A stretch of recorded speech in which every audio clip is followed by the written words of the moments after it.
காரம் போட்ட பாதாம் பூரி பண்ணியிருக்கேன். இது எப்படி பண்ணேன்னு காட்டுறேன், வாங்க வீடியோக்குள்ளே போகலாம். பாதாம் காரம் போட்ட பூரி சொல்லி கொடுக்குறேன். அதுக்கு தேவையான பொருட்கள் ஃபஸ்ட்டு பார்த்துடலாம். இதால் 1 கப்பு கோதுமை மாவு, 1/2 கப் மைதா, ருசிக்கு உப்பு எடுத்து வச்சுருக்கேன். கொஞ்சோண்டு ஓமம், பெருங்காயம், 1/2 டீஸ்பூன் பேக்கிங் பவுடர், 1/2 டீஸ்பூன் ஓமம், ஒரு 2 பிஞ்ச் பெருங்காயம். இது 1 டீஸ்பூன் மிளகு, ஜீரகம், எப்போவுமே நான் ஸ்டோர் பண்ணி வச்சுருக்கிறேன் வறுத்து அரைச்ச ஜீரகப்பொடி. இதுக்கு பதிலாக நீங்கள் மிளகாப்பொடி கூட போட்டுக்கலாம்.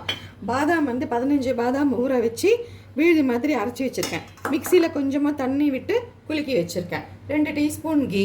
எல்லாத்தையும் மொத்தமாக போட்டு மாவு கெட்டியாக சப்பாத்தி மாவு மாதிரி பிசைஞ்சு வந்துடலாம். இப்போ பார்த்தீங்கன்னா இந்த மாதிரி அளவாக இட்டிருக்கேன். இந்த மாதிரி வச்சுக்கோங்க இட்டு. இப்போ இந்த மாதிரி ஒரு மூடி இல்லைன்னா குக்கீஸ் கட்டரில் இந்த மாதிரி ரவுண்டாக குட்டி குட்டி மினி பூரி சொன்னேன் இல்லையா, பாதாம் காரம் மினி பூரினால குழந்தைகளுக்கு ஸ்கூல்லேருந்து வரும்போது ஒன்று கொடுக்கலாம். நம்மளும் டீ சாப்பிடும்போதோ காஃபி குடிக்கும்போதோ ஏதாவது நம்ம வேணும் அப்படின்னா இதுலேருந்து ஒன்று எடுத்து சாப்பிட்லாம். மோஸ்ட்லி நம்ம ஹைஜீனிக்காக ஆற்றுல பண்ணிக்கலாம். கடையில் வாங்குறத அவாய்ட் பண்ணலாம்.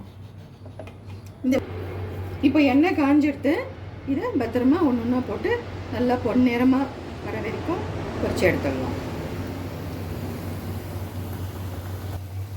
இப்போ பாருங்கள், இட்டதை நான் இந்த மாதிரி கோல்டன் ப்ரௌனில் நல்லா பொரித்து பொன்னிறமாக ஆகும்போது எடுத்துடலாம். பொன்னிறமாக வந்த உடனே எடுத்துகிட்டு உங்களுக்கு நான் பிளேட்டிங் காமிக்கிறேன். காரம் போட்ட பாதாம் பூரி பண்ணியிருக்கேன். நான் எப்படி பண்ணியிருக்கேன்னு உங்களுக்கு சொல்லி காமிச்சிருக்கேன். நான் போட்ட இந்த வீடியோ உங்களுக்கு பிடிச்சிருந்ததுன்னா ப்ளீஸ் லைக் பண்ணுங்கள், ஷேர் பண்ணுங்கள், சப்ஸ்கிரைப் பண்ணுங்கள். பார்க்குறது மட்டும் இல்லாத செஞ்சும் பாருங்கள். எப்படி இருக்குன்னு எனக்கு கமெண்ட்ஸ் கொடுங்க. தேங்க்யூ. பை. Take care.